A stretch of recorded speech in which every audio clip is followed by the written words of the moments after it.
우리 지난주에 이 말씀 설교의 제목을 기억하십니까? 네? 아, 네. 기억하시는 분들이 있네요. 네, 감사합니다.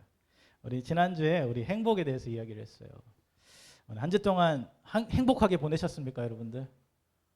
네, 네, 겁나게 행복하게 보내셨습니까?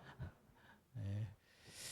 오늘 주제는 그거 주제를 이어서 만족에 대해서 여러분들과 말씀 나누길 원합니다. 제가 근데 강주 오니까 사투리가 느는 것 같아요. 전주 있을 때는 그렇게 사투리를 안 썼는데 강주 오니까 사투리도 배우는 것 같습니다. 네. 우리 만족이라는 단어는요, 일반적으로 우리의 필요나 욕구가 충족된 상태 또는 우리가 가진 것에 대해 만족하고 행복을 느끼는 상태를 의미합니다. 그래서 가장 기본적인 우리가 예로는 음식을 먹고 나면 아주 풍만함이 생기잖아요. 그럼 만족하죠. 아, 맛있다. 아, 배부르다. 등 따시고 배부르면 다 끝난 거잖아요. 그죠? 자, 그리고 우리가 원하는 물건을 구입할 때도 만족함을 느껴요. 그리고 우리는 목표에 달성했을 때, 내가 정한 목표에 달성했을 때 성취감을 느끼며 만족함을 느낍니다. 이런 경험들은 우리가 흔히 느낄 수 있는 만족감의 형태죠. 그렇다면 여러분은 얼마나 만족하고 살아가고 있습니까? 많이 만족하시나요? 아멘. 네. 오늘은 또 조사를 보니까 한국인들의 삶의 만족도 조사를 보니까 파워포인트 좀 넘겨주세요. 우리 만족도를 1에서 10까지를 측정했을 때 우리나라의 평균 만족도는 6.4, 6에서 6.4 정도라고 합니다. OECD 국가 중에 총 38개국 중에 우리나라가 33위라고 합니다. 우리 경제 규모나 우리 생활 수준은 향상되었지만 사람은 실제로 느끼는 만족이 상대적으로 낮다는 것을 우리가 알 수 있죠. 왜 저런 결과가 나왔을까요? 지난주에 말씀드렸던 것처럼 우리나라에는 뭐 여러 가지 사회 문제도 있고요. 교육, 취업, 결혼 등 여러 가지 면에서 경쟁해야 되고, 그죠? 잘 돼야 된다는 그런 압박감이 준 결과라고 저는 생각합니다. 세상을 보면 우리나라만큼 경쟁이 치열한 나라는 아마도 없을 것입니다. 애들은 태어날 때부터 경쟁합니다. 요즘에는 태어나면요, 아기 키가 몇 센치인지 100분율로 해가지고 얘가 몇 등에 드는지 몸무게가 몇 등인지부터 시작합니다. 그 부모님은 그거 보고 고민에 빠져요. 애가 좀 작으면 우리 애가 좀 작구나, 빨리 커야 될 텐데. 그 100분율로 따지니까. 그 다음에 발달 성장률을 또 봅니다. 그래서 애가 말을 하는지 일어서는지 움직이는지. 근데 우리 애가 한 달만 뒤쳐져도 부모님은 걱정해요. 이게 얘가 빨리 서서 걸어야 되는데 못 걷는다. 또 말을 잘 해야 되는데 말하지 못한다. 이런 것 때문에 걱정한단 말이죠. 그렇게 태어나서부터 애들이 벌써 우리나라는 경쟁해요. 다른 어느 나라에서도 이렇게 백분율로 경쟁하면서 이렇게 몇 등이에요 이렇게 얘기해 주는 나라는 없을 것 같아요. 우리나라만큼. 그만큼 우리나라 의료 체계가 좋다는 거겠죠. 예. 근데 결국 그것을 통해서 삶에 만족을 주는 것이 아니라 만족을 느끼지 못하는, 어떤 때는 불안해하는 그런 상황이 오고 있는 것 같습니다. 우리나라는 경제적으로도 아주 급발전했어요. 우리의 삶의 영향도, 삶의 환경도 많이 개선이 되었어요. 그럼에도 불구하고 우리가 가진 기대는 그보다 더 빠르게 더 높아졌다는 거예요. 그래서 결국 기대가 높기 때문에 만족하지 못한다라고 전문가들은 얘기합니다. 우리는 얼마나 더 잘해야지, 얼마나 더 많이 가져야지 만족하고 살아갈 수 있을까? 아무리 노력하고요, 아무리 원하는 것을 얻어도 끝이 없이 갈망하고 부족한다고 느끼는 것이 우리의 삶의 현실이라는 거예요. 어떤 유명한 수학 강사가, 이름 뭐죠? 요즘에 텔레비전에 나오는 그 강사가 얘기를 하더라고요. 강남에 있는 아파트, 서울에 있는 아파트 24억짜리, 뭐 30억짜리 아파트를 구경 갈 때가 제일 기분이 좋대요. 사는 게 아니고 구경 갈 때. 왜냐하면 아파트를 쇼핑한다고 그러잖아요. 그래서 가서 경치 좋다, 저 한강뷰가 멋지다, 그죠? 그리고 언제 또 기분이 좋은가 하면 그 아파트의 계약금, 잔금을 다 치르고 사인할 때가 제일 기분이 좋대요. 제일 기분이 좋대. 근데 그 다음부터 기분이 만족함이 없다는 거예요. 왜요? 그 집에 이제 살잖아요, 그죠?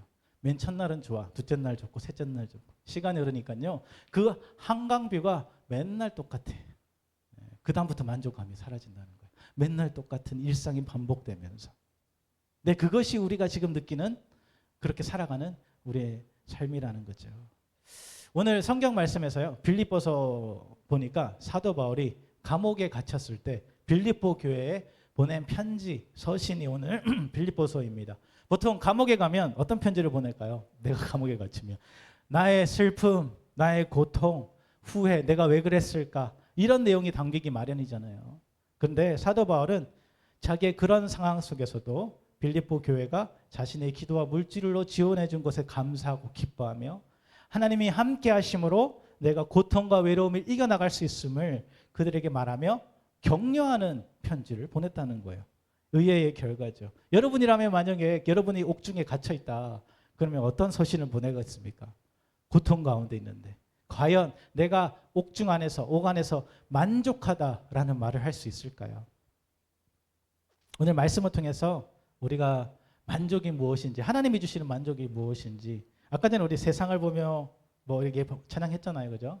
모든 것이 만족함이 없다는 거예요. 근데 하나님이 주시는 만족함이 무엇인지 오늘 이 시간을 통해서 여러분들과 말씀 나눠보길 원합니다. 우리 첫 번째 보니까 같이 읽어볼까요? 첫 번째요. 같이 읽어보겠습니다. 만족은 환경에서 오는 것이 아니다. 아멘.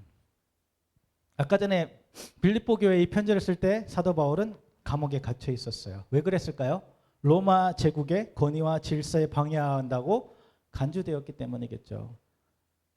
예수 그리스도의 복음은 당시 유대교의 전통과 로마 제국의 법을 위반하는 것으로 여겨졌어요. 그래서 결국에는 사람들의 고발로 인해 체포가 되었고 그리고 감옥에 갇히게 되었죠. 어떻게 보면 사도 바울의 입장에서는 예수님 복음 전하다가 감옥에 갇힌 아주 억울한 상황이에요.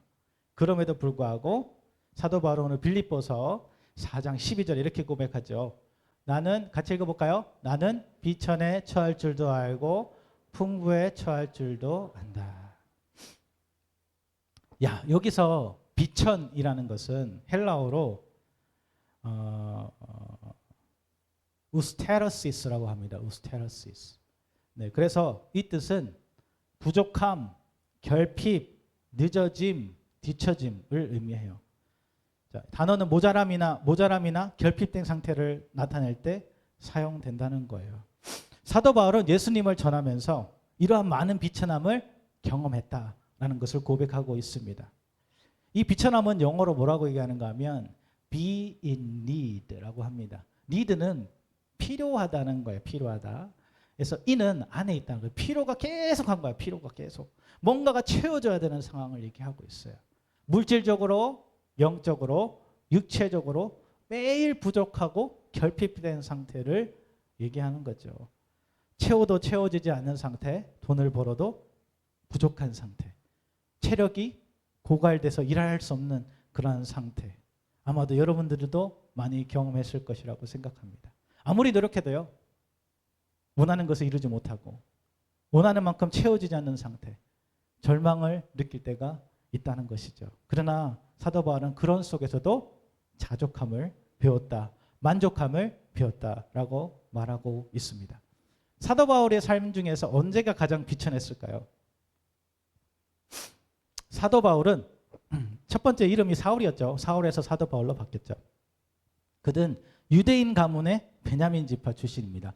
한마디로 혈통으로 따지면 정말로 좋은 혈통. 네. 아주 금수저 중에 금수저입니다. 황금수저입니다.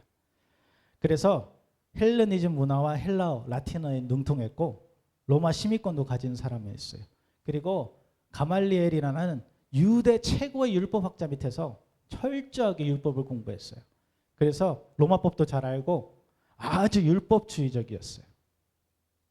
그렇던 그가 예수 그리스도를 믿는 자를 잡아 죽이고 핍박하려고 어디로 가죠? 다메섹 도상으로 향합니다. 그 가운데 예수님을 만나고요. 그리고 회심하고 예수님을 믿게 됩니다. 모든 죄를 회개하고 예수 그리스도를 믿기로 결심합니다. 그때 예수님 믿으면서 뭘 포기했을까요? 사도 바울은 자신의 집안, 유대교의 전통, 지위, 권력, 돈 모든 거 다 포기합니다. 자기가 가진 최고의 것을 다 포기합니다. 그 후부터 예수님만을 위해서 살기 시작합니다. 자, 보통 우리 예수님 위해서 살면은 삶이 아주 평탄해야 됩니다. 그죠? 고속도로처럼 슉슉 나가야 돼요. 그죠? 근데 사도 바울의 삶을 보면 그렇지 않았다는 거예요. 회심과 동시에 이전에 자신이 경험하지 못했던 어려움들이 찾아오기 시작하죠. 바울과 실라가 빌립보에서 복음을 전하려고 할 때 한 점술, 귀신 들린 여자의 귀신을 쫓아내는 사건이 있었습니다. 여자는 맨날 점을 쳐주는 거예요. 그런데 귀신이 쫓아가니까 여자가 점을 칠 수가 없죠. 그러니까 그 여자의 주인이 찾아와가지고 왜 쫓아냈냐. 너 때문에 나는 돈을 못 벌게 생겼다. 그로 인해서 고발하게 되고요. 바울과 실라가 어떻게 되죠? 매를 맞고 감옥에 갇히는 상황이 됩니다. 또 다른 상황에서는 디아나 여신을 숭배하는 상인들이 있었어요. 바울의 사역이 자신들의 이익을 위협한다고 느끼겠죠. 당연히 완전히 예수님을 얘기하고 있으니까. 자기들이 돈 벌어야 되는데 그들을 고발해서 폭동에 휘말리게 되고 맞아 죽게 생겼을 때 어떻게 해요? 동료들의 도움을 받아서 탈출할 수 있는 상황이 생기기도 했어요. 그리고 로마로 향하는 도중에 어떻게 해요? 난파가 돼가지고 14일 동안에 바다 위에 떠 있었다요. 지금은 뭐 난파돼도 구출할 수 있을 거 아니에요. 그 당시에 바다에 난파된 것은 거의 죽음이나 다름없는 거예요. 14일 동안 둥둥 떠 있었던 것만으로 해도 감사해야 되는 상황이었다는 거죠. 그 후에는 가택연금을 당해서 계속 갇혀 있어야 되고, 그 다음에 유대인들에게 잡혀가가지고 39대를 맞았어요. 근데 그것을 5번씩 몽둥이로 돌로 죽을 뻔한 경험을 했다. 경험합니다. 강도도 만나고 동료들에게 배신도 당하고 여러 가지 어려움을 겪었습니다. 복음 여행 하는데 돈이 있을까요? 없죠. 굶주렸고 추워진 벗겨진 옷으로 고통을 겪었다라고 말하고 있어요. 이것이 사도 바울이 경험한 비천함입니다.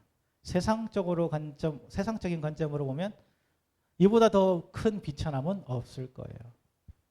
근데 사도 바울은 이 비천함 가운데서도 신세 한탄을 하지 않았다라고 얘기하고 있어요. 어려움과 고난, 심지어 죽음 위기 속에서도 예수님의 복음을 전하는 것을 멈추지 않았어요. 그리고 오늘 얘기하죠. 나는 자족한다. 만족함을 배웠다라고 얘기합니다. 우리 같이 읽어볼까요? 어떤 형편에든지 나는 자족하기를 배웠노니. 아멘. 이 말씀이 여러분들의 말씀이 되길 원합니다. 자족이란 단어는 영어로는 be content라고 합니다. 만족하는 상태예요. 근데 헬라어로 얘기하니까 autarkes라고 합니다. autarkes. 이 뜻은 뭔가 하면 자족하고 자립적이고 스스로 충분하다라는 뜻을 얘기합니다. 자신이 필요한 것을 자신의 능력으로 충분히 채울 수 있는 상태를 묘사하는 거죠. 외부의 도움이 필요 없어요. 자신의 스스로의 노력과 자원으로 만족할 수 있는 상태를 얘기하는 거예요. 사도 바울은 하나님 안에서 모든 상황에서 만족함을 배웠다라고 고백합니다. 물질적 풍요나 결핍에 의존하지 않고요. 하나님 안에서 만족하다라는 것을 말하고 있어요. 하나님의 능력을 깨달았다. 자, 사도 바울이 예수님 믿기 전에는 어떤 사람이었죠? 모든 것 다 가진 사람요. 지식, 권력, 돈, 명예, 그걸로 만족을 누리려 했습니다. 우리가 기억해야 하는 것은 만족은 우리가 쫓아간다고 만족해지지 않아요. 저 역시 저는 이제 대학교 시절 때 서예를 배웠잖아요. 서예, 붓글씨. 붓글씨를 쓰면요 매일매일 부족함을 느낍니다. 여러분들 글씨에 만족하십니까? 여러분들 글씨 쓰는 거예요? 저도 만족 못해요, 제 글씨를. 저는 초등학교 2학년 때 엄마 손에 끌려서 붓글씨를 배우러 갔어요. 왜요? 워낙 악필이어서.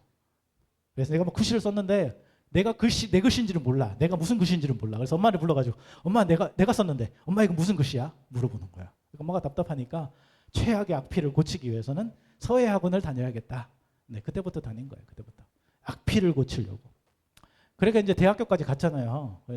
그러면 잘 쓸 거 아니에요. 뭐 보통 사람들보다는 잘 쓰겠죠. 보통 사람들 서예를 안 쓰니까 잘 쓰겠죠. 근데 서예 작품을 만들어야 돼. 맨날 작품을 만들고 대회를 나가야 되고 막 전시회를 해야 돼요.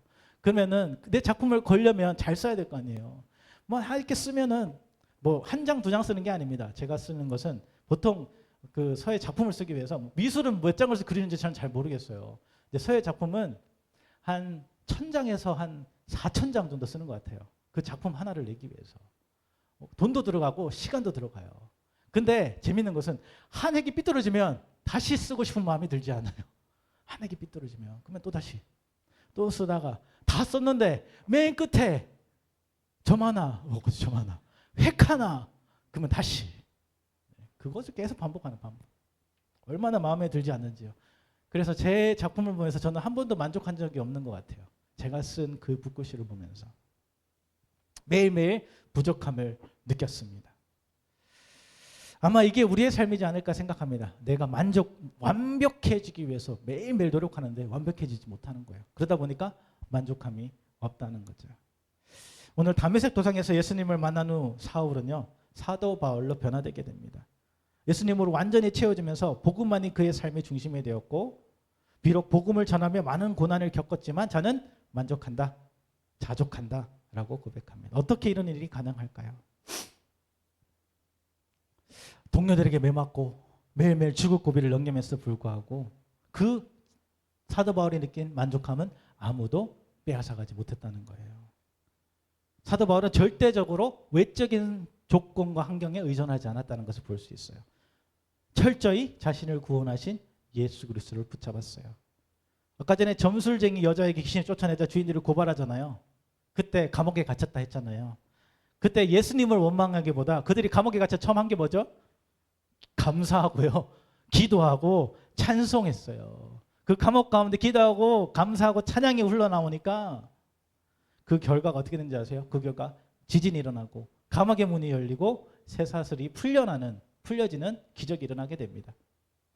그것을 본 간수가 자살하려고 했어요. 그때 간수를 붙잡아가지고 복음을 전해주죠. 그리고 그의 가족이 예수를 믿는, 그리고 예수를 믿고 세례받는 기적을 경험하게 됩니다. 자, 이처럼요, 사도 바울은 복음 전하다 맞아 죽게 되었을 때 동료들이 도움을 주고요, 그 자리를 피할 수 있게 해주시고, 배가 난파되었을 때 살아날 수 있는 하나님의 기적을 경험했어요. 이 모든 경험을 통해서 사도 바울의 믿음은 더욱더 굳건해졌습니다. 오로지 예수님을 붙잡고 죽음을 무릅쓰고 기쁨으로 복음을 전할 수 있었다는 것입니다. 여러분은 어떻습니까? 여러분의 삶이 비천한 가운데 있습니까? 내 삶 가운데 부족함이 있습니까? 다른 사람보다 더 뒤처져 있다고 생각하십니까? 열심히 해도 만족하지 못하다 생각하십니까? 그렇다면 내 고집과 나의 목표를 내려놓고 오늘 사도 바울처럼 오로지 예수님만 붙잡길 간절히 축원합니다. 이사야서 55장 2절에 기록하고 있습니다. 너희가 어찌하여, 같이 읽어볼까요? 네, 같이 읽어보겠습니다. 시작. 너희가 어찌하여 양식이 아닌 것을 위하여 돈을 쓰며 배부르게 하지 못하는 것을 위하여 수고하느냐. 내게서 들으라. 하나님께서는 우리에게 영혼을 만족하게 하는 진정한 양식을 제공하신다는 말씀이죠. 그래서 오직 만족은 누구를 통해서요? 하나님만을 통해서 온다. 그래서 우리가 하나님만을 붙잡고 가야 되는 거예요. 주위 상황이 나를 만족시켜주지 못하기 때문에. 그래서 오늘 세상 만족은 일시적이지만 예수 그리스도 안에서 만족은 영원함을 믿으시기 바랍니다. 그래서 예수님께 나가서 그분과 함께 만족함을 누리는 우리의 삶, 우리 하루하루가 되길 간절히 축원합니다. 우리 두 번째로 볼 수 있는 것은 하나님 안에서 만족함을 채워 나가자는 거예요. 빌립보서 4장 12절에 보니까 나는 비천할 줄도 알고 풍부에 처할 줄도 알아 곧 모든 일 곧 배부름과 배고픔과 풍부와 궁핍에도 처할 줄 아는 일체의 비결을 배웠다라고 하고 있습니다. 모든 거 다 경험했다. 궁핍도 경험하고 풍부함도 경험했다. 그 상황 가운데 뭘 했어요? 자족함을 할 수 있는 것을 배웠다는 거예요. 자, 어렸을 때부터, 태어났을 때부터 만족한 사람이 있을까요? 자족할 수 있고 그렇게 자족함을 가지고 태어난 사람이 있을까 생각해 보면 우리의 삶은 매일매일 만족하지 못한 삶인 것 같아요. 그래서 만족을 위해서 몸부림치죠. 아기가 태어나면요, 제일 기본적으로 중요한 게 뭐죠? 먹어야죠, 자야죠, 싸야죠. 네, 이게 삼박자가 잘 이루어져야 돼요. 우유도 먹어야 되고 잘 먹어야 되고 또 잘 싸야 되고 잘 자야 돼요. 아기는 4시간, 저도 아기 태어나기 전까지는 몰랐어요. 근데 아기는 4시간마다 우유를 먹여야 돼요. 그 얘기는 엄마 아빠가 쉬지를 못한다는 얘기예요. 계속 먹여요. 네. 근데 재밌는 것은 그 아기가 우유를 먹으면요 얼굴이 달라져요. 애기 우유를 먹기 전까지만 해도 막 난리가 납니다. 울고불고. 근데 그 우유가 입에 쏙 들어가면 그 울음이 그치고요 아주 평화롭게 우유를 열심히 빨아먹습니다. 그리고 다 먹고 나면 아주 배가 부른 충만하다 만족함을 느낍니다. 애기가. 그죠? 아주 행복해합니다. 이는 우리가 추구하는 만족의 기본이 채워졌기 때문입니다. 애기는요 다시 말해서 먹고 자고 잘만 싸도 행복해요. 근데 우리는 먹고 자고 잘 싸도 행복하지 않아요. 네, 왜 그럴까요? 아이가 자라면서요 더 많은 것을 요구해요. 그리고 그 요구를 충족시키지 못하면 아이는 울고 떼를 쓰죠. 여러분도 다 아시잖아요. 네. 말하지 못하는 아이는 더 심각해요. 저 애기가 이제 얘기 못할 때는 계속 울잖아요. 뭐가 원하는지 모르겠어. 아이의 그 마음을 모르겠단 말이죠. 얼마나 어려워요. 만족시켜주지 못하니까 짜증내고 울고 불고. 그러면서 점점점 크면서 더 많은 것을 요구합니다. 충족시키지 못하죠.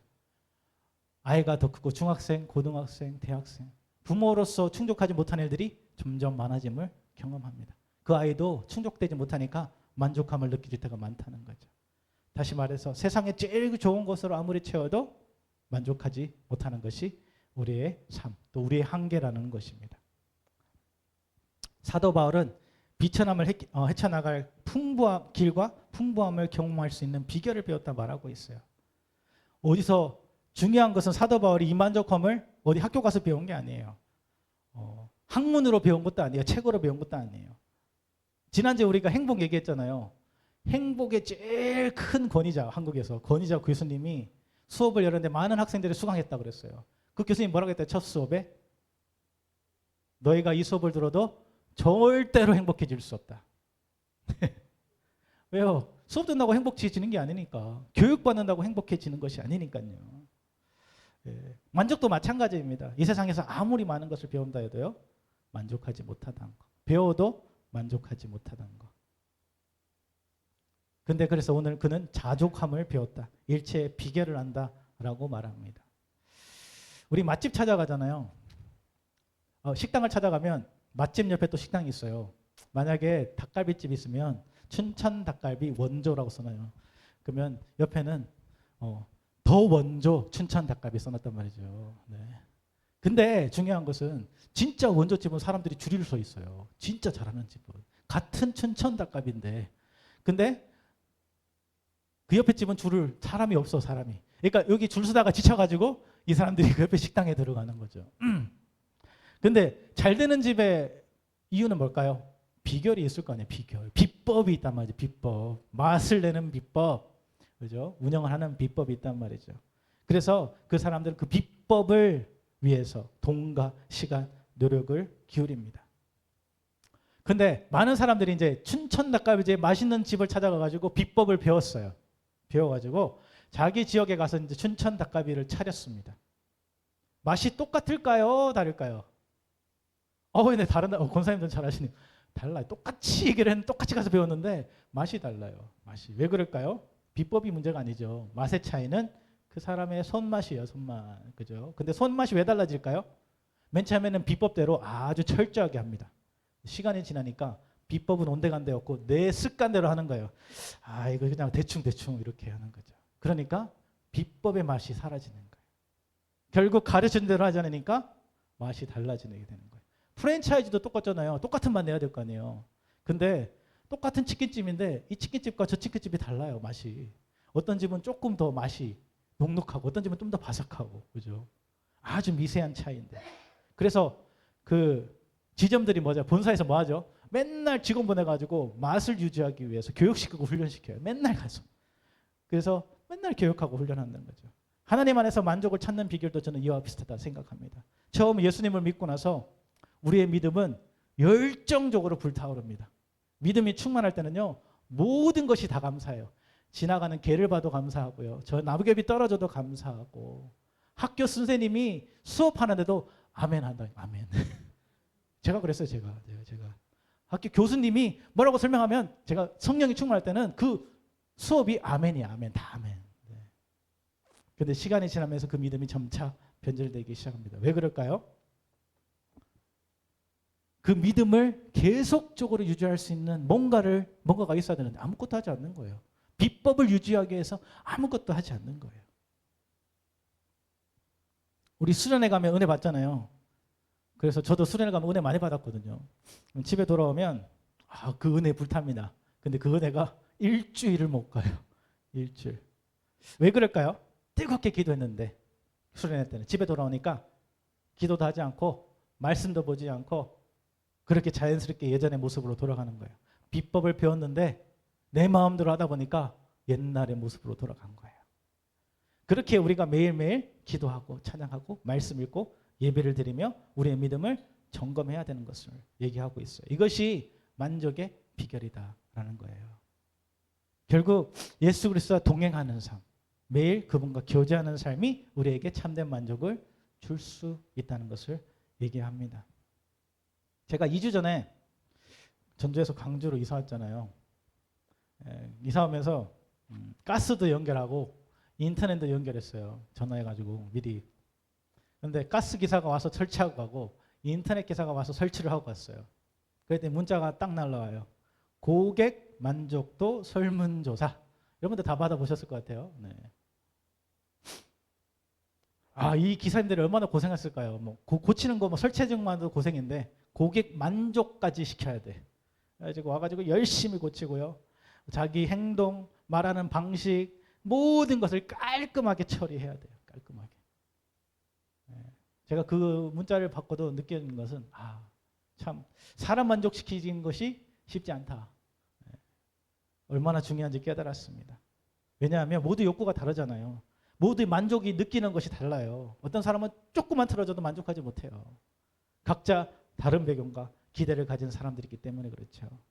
모두를 만족시키는 것은 불가능합니다. 근데 하나님은 우리가 이렇게 까탈스럽고 아주 예민한 우리도 우리의 모든 다양한 삶을 살아가는 우리의 모두의 필요를 채워주실 수 있는 분이다라는 것을 얘기하고 있습니다.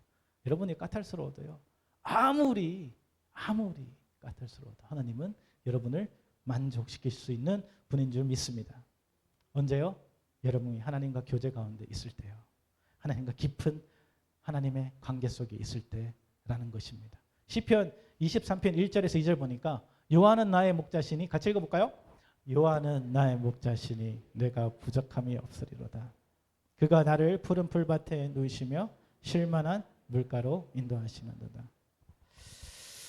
이 말씀 여러분들 많이 외워보셨죠? 네, 다윗이요 이스라엘 왕으로서 제일 어려울 때 썼던 시편입니다.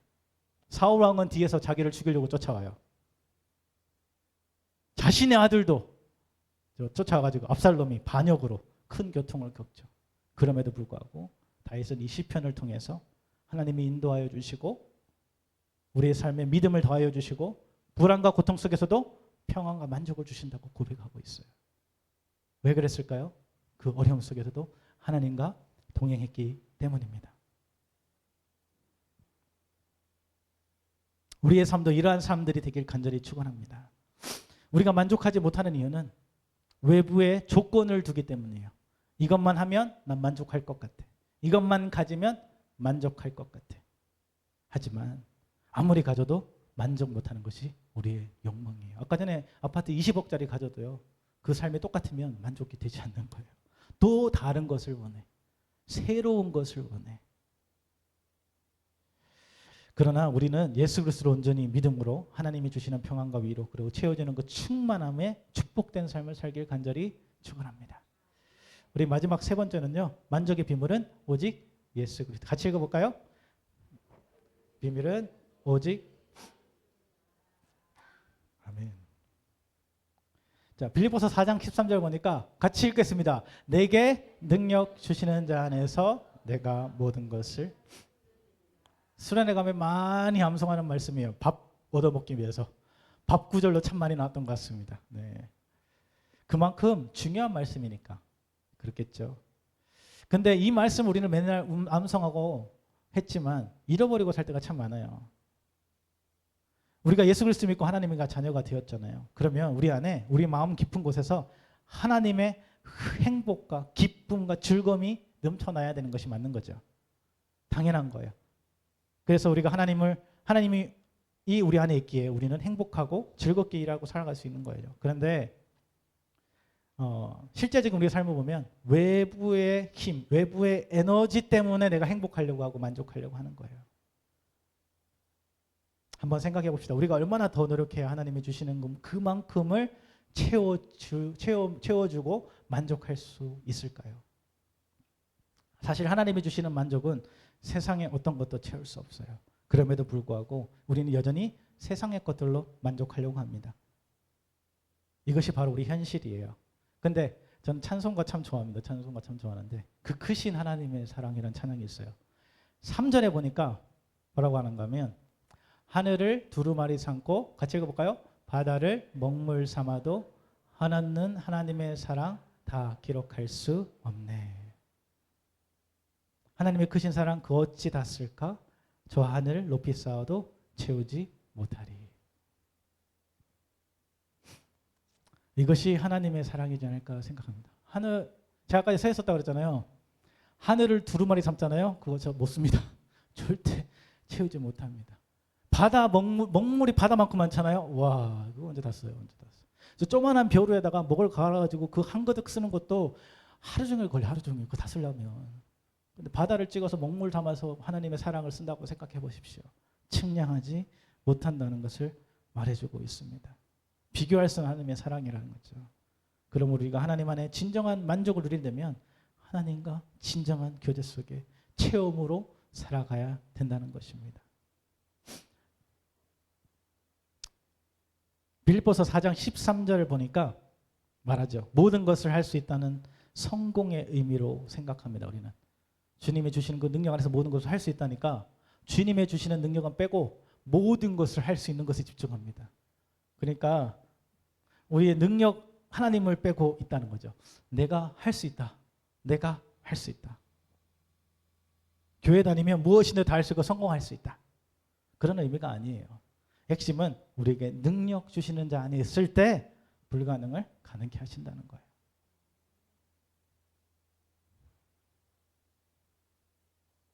그래서 우리가 하나님 안에 머물러야 되는 그러한 삶을 살아가길 간절히 축원합니다. 제가 며칠 전에 이제 또 유튜브 클립을 보는데 쇼츠가 많이 나오니까 김태호 PD라고 아시나요? 무한도전 만든 사람. 그리고 놀면 뭐하니. 제가 보지는 않는데 요즘은 옛날에는 많이 봤던 것 같아요. 젊었을 때는 무한도전이 유명했으니까. 그 유명한 PD인데요. 그 PD가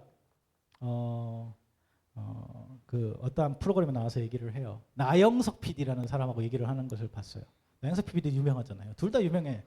근데 그 얘기를 하면서 이제 그렇게 얘기해요. 자신이 크리스찬이라는 거예요. 김태호 PD가. 저는 크리스찬인지는 몰랐어요. 김태호 PD가. 근데 이분이 뭐라고 얘기하는가 하면 프로그램을 만들거나 프로그램에 사람들을 섭외할 때 또한 거절할 때마다 항상 기도한다는 거예요. 기도. 그 얘기 듣고 좀 깜짝 놀랐어요. 그리고 뭐라고 하는가 하면 상대방의 상처받지 않도록 또 기도한대요. 그리고 상대방이 자기를 화나게 하면 우리는 대들잖아요. 싸우잖아요.